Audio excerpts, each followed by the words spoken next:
Someone, someone read Matthew 3, verse 1 to 3. कृपया कोई मत्ती की पुस्तक 3 अध्याय 1 से लेकर 3 पद तक पढ़ने में सहायता करेंगे। मत्ती 3 अध्याय 1 से 3 पद। यही समय बप्तिस्मा दिने यूहन्ना यहुदियाको उजाड स्थानमा आए र यसो भन्दै प्रचार गर्न लागे, पश्चाताप गर, किनभने स्वर्गको राज्य नजिक आएको छ। किनभने तिनै हुन् जसका विषयमा यसै अगमवक्ता यसो भनिएका थियो, उजाड स्थानमा एकजना कराउनेको आवाज, परमप्रभुको मार्ग तयार गर, पार उहाँको पथ सोझो बनाऊ। आमेन। आमेन।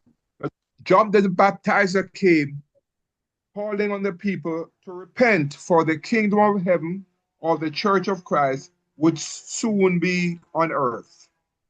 प्रियो, वचन को एकदम ध्यान से आप देखिए। यूहन्ना जो बपतिस्मा देने वाला है वो आता है और लोगों को प्रचार करके ये कहता है कि स्वर्ग के जो राज्य है या मसीह की जो कलीसिया है वो नजदीक है, आने वाला है। So the kingdom of heaven is the church. तो याद रखिए, जो स्वर्ग का राज्य यहाँ पे बताया जा रहा है वो है मसीह की कलीसिया। Someone read Colossians chapter 1. कृपया कोई Colossians 1 verse 13. कृपया कोई कुलुसियों की पत्री 1 अध्याय उसका 13 पद को पढ़िएगा। कुलुसियों 1 अध्याय 13 पद। उहाँले हामीलाई अन्धकारको राज्यदेखि छुटाउनु भयो र आफ्ना प्रिय पुत्रको राज्यभित्र हामीलाई सार्नु भएको छ। आमेन। Amen. So Paul wrote to the church in Colossae and said that God has delivered us into the kingdom of his son. प्रियो, वचन को एकदम ध्यानपूर्वक देखिएगा। पौलुस क्या कहता है? उसने हमें अंधकार के वश से छुड़ाकर अपने प्रिय पुत्र के राज्य में प्रवेश कराया है। अपने प्रिय पुत्र के राज्य में प्रवेश कराया है। So he has delivered us into the kingdom of heaven. अर्थात उसने स्वर्ग के राज्य में हमें लेके गया है या प्रवेश कराया है। So Christians are members of the Church of Christ and are part of the kingdom of heaven on earth. तो याद रखिएगा, जितने भी लोग हैं जो कि विश्वासी हैं, जो मसीह की कलीसिया के सदस्य हैं, वो स्वर्ग के राज्य के भागी हैं। When Jesus Christ came to earth, the kingdom of heaven had not yet started. हालांकि जब यीशु मसीह इस संसार पे आए उस समय कलीसिया का प्रारंभ नहीं हुआ था या कलीसिया की स्थापना नहीं किया गया था।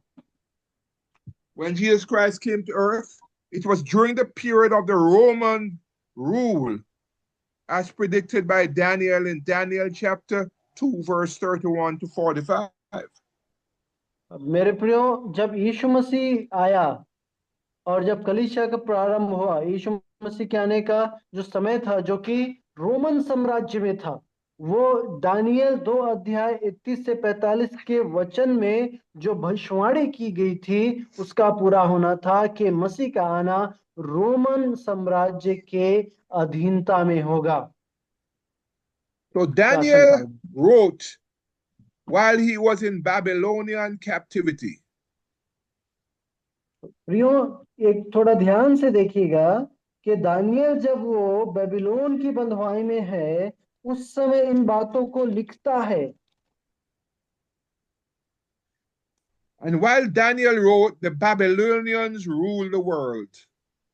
और जब दानियल ने इन बातों को लिखा, बेबीलोन की जो साम्राज्य था अधीन वो राज कर रहा था। बाबुल का साम्राज्य, बेबीलोन का साम्राज्य राज कर रहा था उस समय। And he predicted that 4 kingdoms after the Babylonians, the 4th kingdom after the Babylonians, in that period, the church of Christ would start. The kingdom of heaven would come.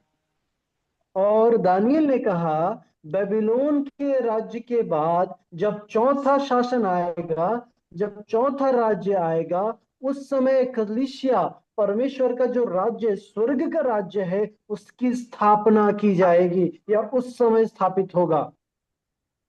What are these four kingdoms?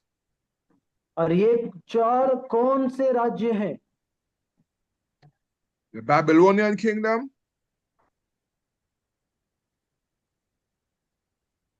जो heaven सबसे Babylonian, पहले the Persian heaven kingdom, kingdom, Babylon का राज्य है, दूसरा जो राज्य है फारस का राज्य है, the Greek kingdom, यूनान का राज्य है, and finally the Roman kingdom. और जो चौथा राज्य है, अंतिम राज्य, वो है रोमन साम्राज्य। So the Roman government was the fourth kingdom predicted by Daniel. तो जो चौथा राज्य दानियल के द्वारा भविष्यवाणी किया गया था, वो है रोमन साम्राज्य। Someone read Daniel chapter 2, 31 to 45.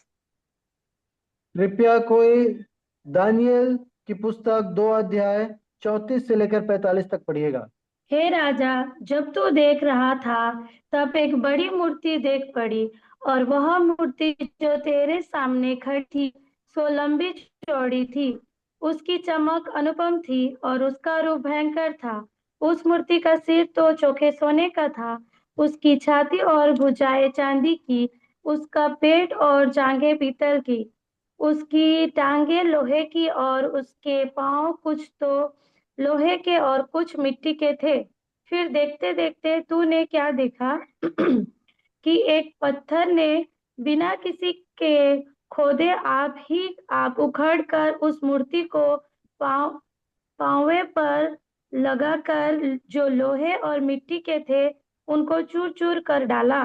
तब लोहा, मिट्टी, पीतल, चांदी और सोने भी सब चूर चूर हो और धूप काल में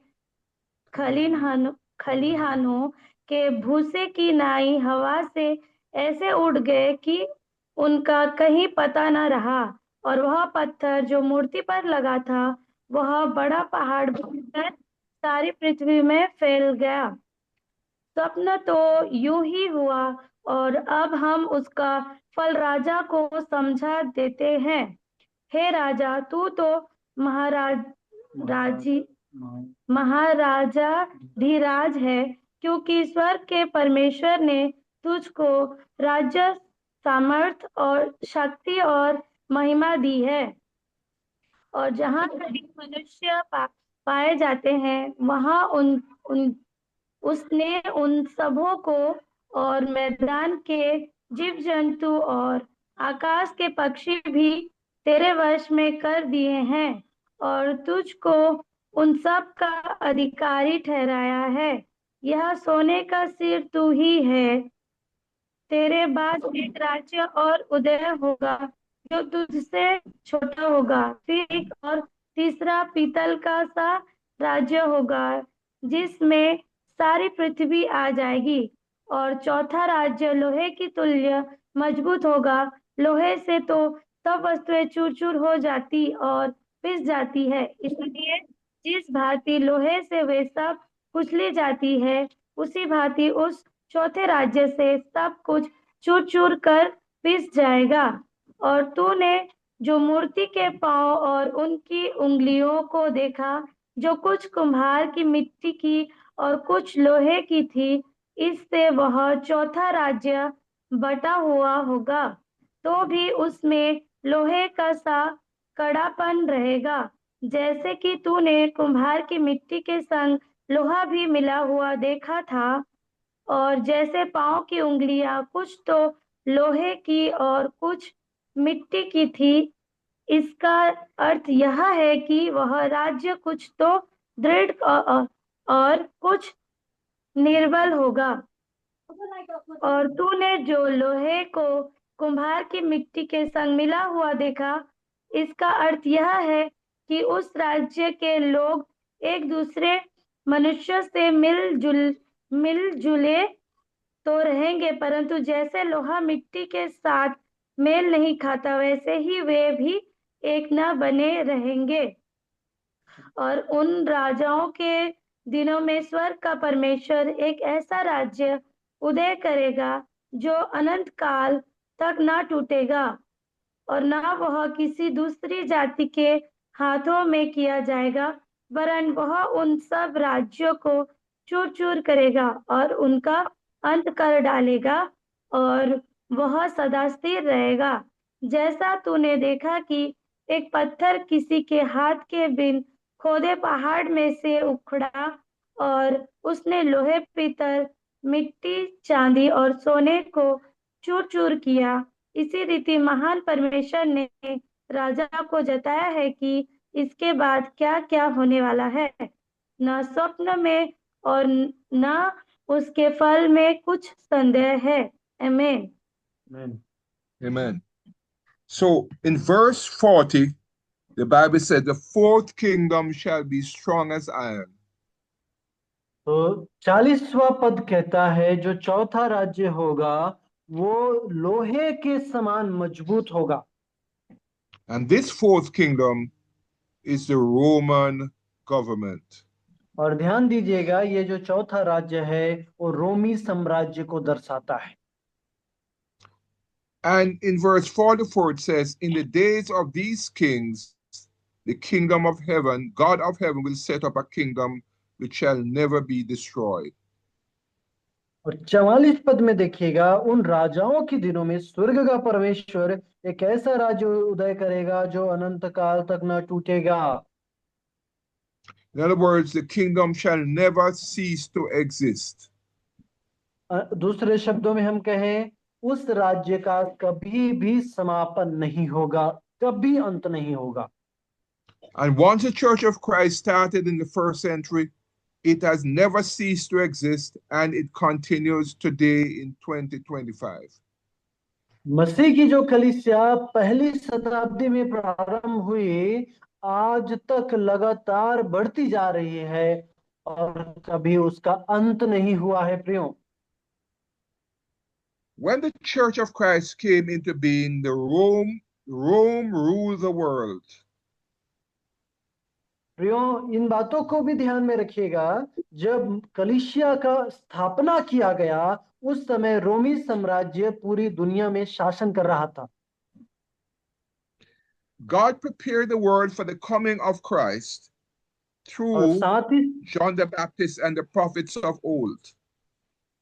साथ परमेश्वर संसार को तैयार कर रहा था मसीह के आगमन के लिए यूहन्ना बपतिस्मा देने वाले के जरिए, साथ ही साथ उन पुराने से पुराने भविष्यवक्ताओं के जरिए। Daniel's prediction of the timing of the start of the church, Daniel 2:44, was fulfilled when the Church of Christ began in the first century during the existence of the Roman Empire. अब मेरे प्रियो याद रखिए कि जब Daniel ने इन बातों की भविष्यवाणी की उन समय जो कलीसिया का स्थापने का समय बताया था दानियल 2:44 पद में, वो मसीह के आगमन के बाद मसीह की कलीसिया का स्थापना करने के बाद हुआ जो कि रोमी शासन काल में था। In fact, in Mark chapter 9 and verse 1, हम the देखेंगे scriptures, मरकुस की पुस्तक 9 अध्याय Jesus 1 पद said में that there are some standing here who will not die, not taste of death, till they see the kingdom of God present with power.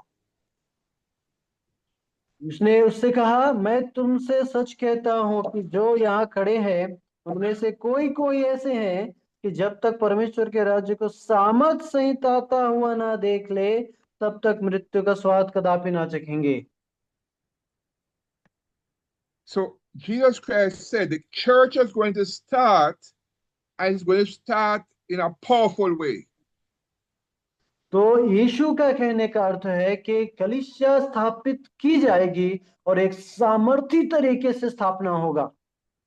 And this happened on the first day of Pentecost following the death, burial, and resurrection of Jesus Christ. और ये कार्य यीशु मसीह के मारे जाने, गाड़े जाने और जी उठने के पहले पेंतिकोस्त के दिन में हुआ। उसके बाद पहले पेंतिकोस्त के दिन में When Peter and the other apostles preached to a large crowd of Jews in Jerusalem on the day of Pentecost. और जब पतरस और बाकी जो प्रेरित थे पेंतिकोस्त के दिन में उन यहूदियों की भीड़ से जब उन्होंने प्रचार करना प्रारंभ किया, उस समय कलीसिया का स्थापना हुआ।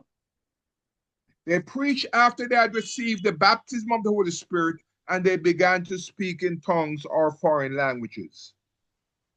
और जब वे एकत्र होकर प्रार्थना करने लगे, पवित्र आत्मा की सामर्थ उनमें उतरा और सामर्थ पाते ही उन्हें आत्मा ने ऐसी सामर्थ दी कि वे अन्य अन्य भाषा अर्थात दूसरे भाषा जैसे हिंदी है, जैसे मराठी है, गुजराती, वैसे भाषा बोलने लगे।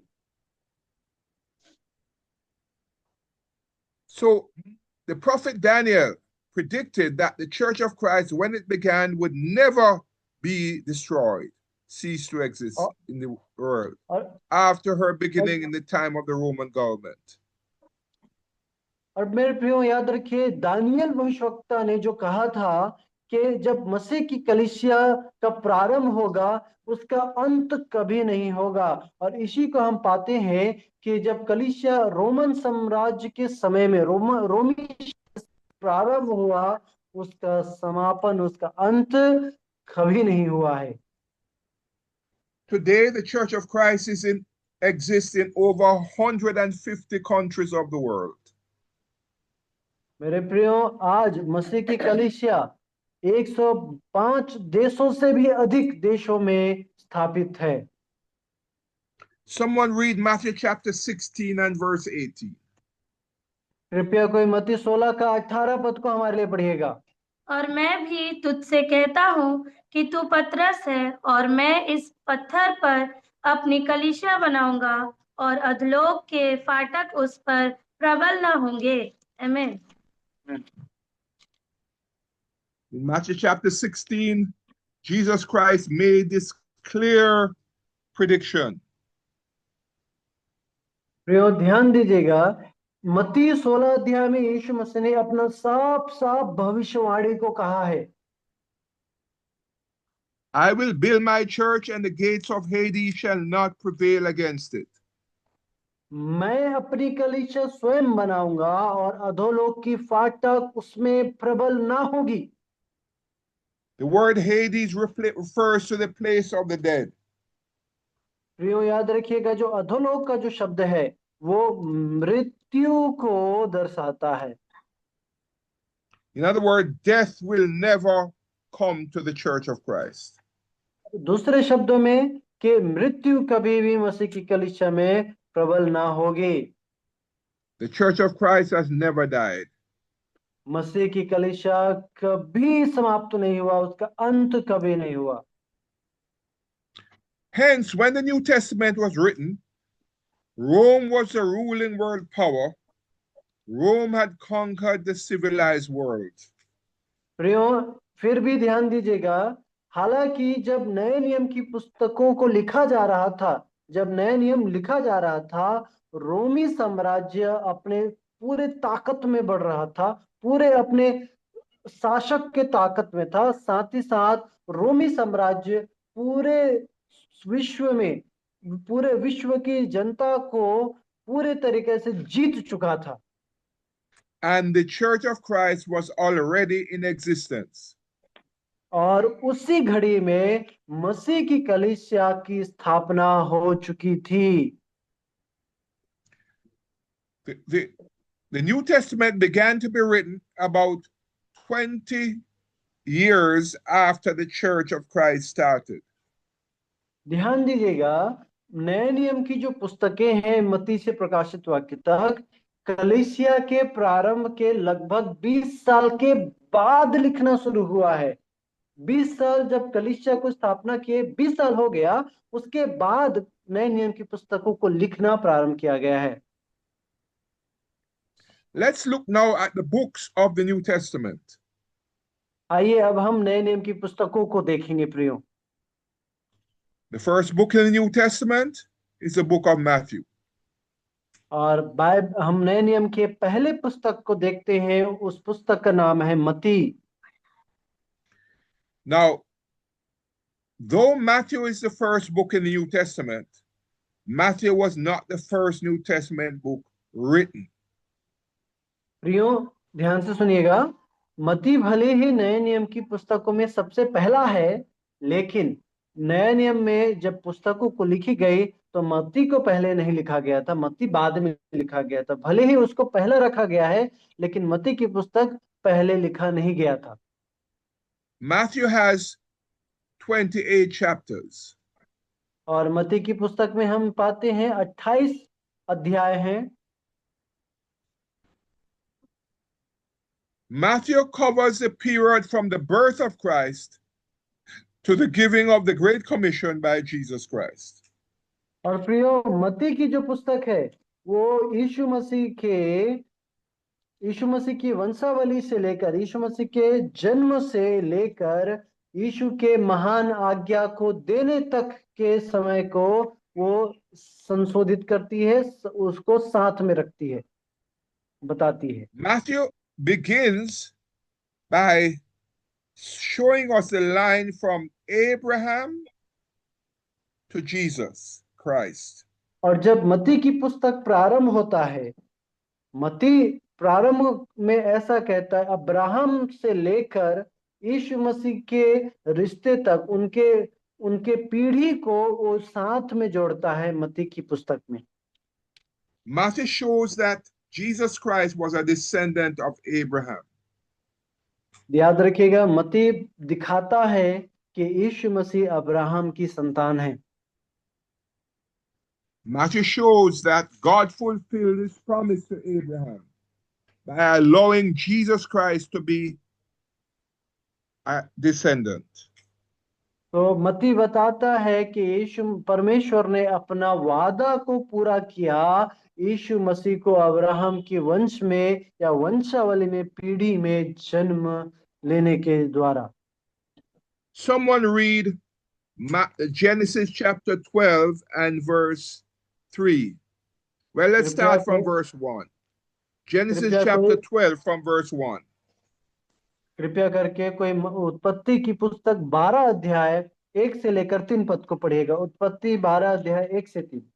यहोवा ने अब्राम से कहा, अपने देश और अपनी जन्मभूमि और अपने पिता के घर को छोड़कर उस देश में चला जा जो मैं तुझे दिखाऊंगा, और मैं तुझसे एक बड़ी जाति बनाऊंगा और तुझे आशीष दूंगा और तेरा नाम बड़ा करूंगा और तू आशीष का मूल होगा, और जो तुझे आशीर्वाद दे उन्हें मैं आशीष दूंगा, और जो तुझे कोसे उसे मैं शाप दूंगा, और भूमंडल के सारे कुल तेरे द्वारा आशीष पाएंगे।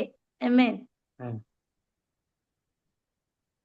So Jesus Christ, well, God promised Abraham that in your seed all the families of the earth shall be blessed.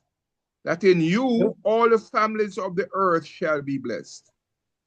तो याद रखिए, परमेश्वर ने अब्राहम से जो कहा कि तेरे कुल के द्वारा सारी भूमि, सारी मानव जाति, पूरा संसार आशीष पाएगा, भूमंडल आशीष पाएगा। And that blessing was Jesus Christ. और वो जो आशीष था वो मसीह यीशु था। Someone read Matthew chapter 1 and verse 1. कृपया मत्ती 1 का 1 पद को पढ़िएगा कोई। मत्ती 1 अध्याय 1 पद। इब्राहिम की संतान, दाऊद की संतान, यीशु मसीह की वंशावली। आमीन। So, Jesus Christ was the son of Abraham. ध्यान दीजिएगा, यीशु मसीह जो था अब्राहम की संतान था। In other words, Matthew begins, the book of the genealogy of Jesus Christ. That is the book showing the line from Abraham right down to the birth of Christ. और साथ ही साथ एकदम ध्यान से देखिएगा, मत्ती यीशु की वंशावली से कैसे प्रारंभ करता है। अब्राहम से शुरू करके पूरे सीधे लाइन से जाते हुए वो यीशु के जन्म तक लेके जाता है, अब्राहम से लेकर यीशु के जन्म तक। Someone read Matthew chapter 1 verse 16. कृपया कोई मत्ती 1 अध्याय उसका 16 पद को पढ़िएगा, 1 का 16। और याकूब से यूसुफ उत्पन्न हुआ जो मरियम का पति था, जिससे यीशु जो मसीह कहलाता है उत्पन्न हुआ। आमीन। So, and Jacob begot Joseph, the husband of Mary, of whom was born Jesus, who is called Christ. तो याद रखिए, याकूब से यूसुफ उत्पन्न हुआ जो मरियम का पति था, और मरियम से यीशु जो मसीह कहलाता है उत्पन्न हुआ। So Matthew is a very important book because it traces the line from Abraham right down to the birth of Christ. तो मत्ती की पुस्तक काफी हमारे लिए महत्वपूर्ण है मेरे प्रियो, इसको ध्यान दीजिएगा।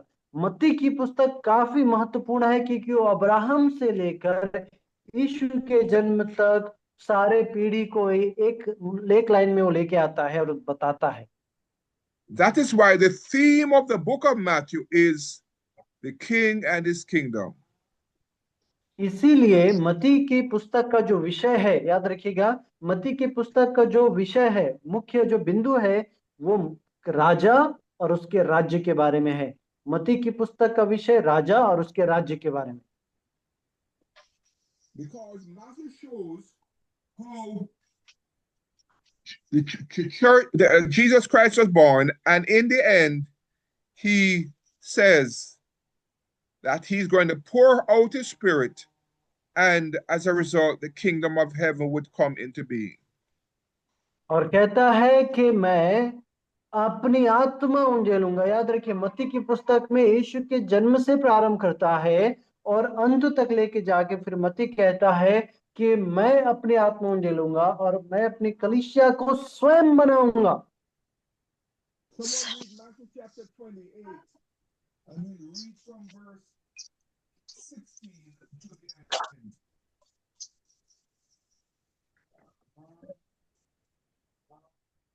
Matthew 28 verse 16 to the end. Sir, please could you repeat that? Pardon me, I couldn't hear your voice, sir. Can you repeat that?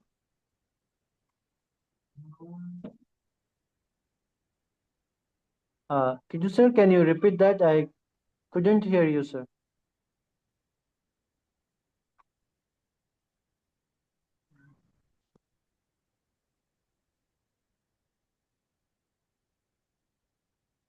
Someone read Matthew chapter 28 from verse 16 to the end.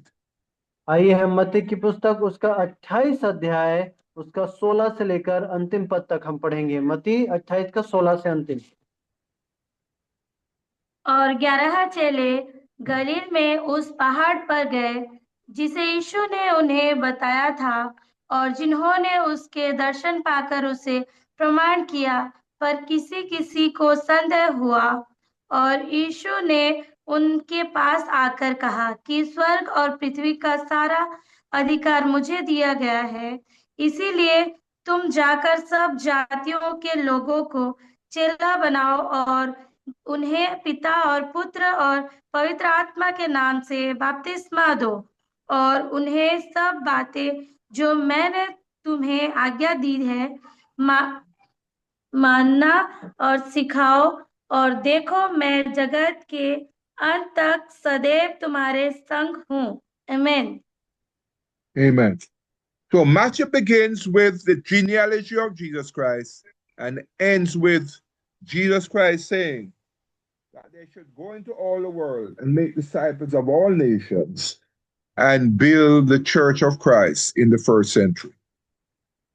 प्रियो, याद रखिए, मत्ती की पुस्तक जब प्रारंभ होता है यीशु के जन्म से लेकर उनकी वंशावली से लेकर जब समाप्त होता है, यीशु कहता है कि तुम जाओ, लोगों को चेला बनाओ, उन्हें पिता पुत्र पवित्र आत्मा के नाम से बपतिस्मा दो, और मसीह की कलीसिया को प्रारंभ करता है और प्रारंभ के साथ ये पुस्तक वहां पे समाप्त होता है।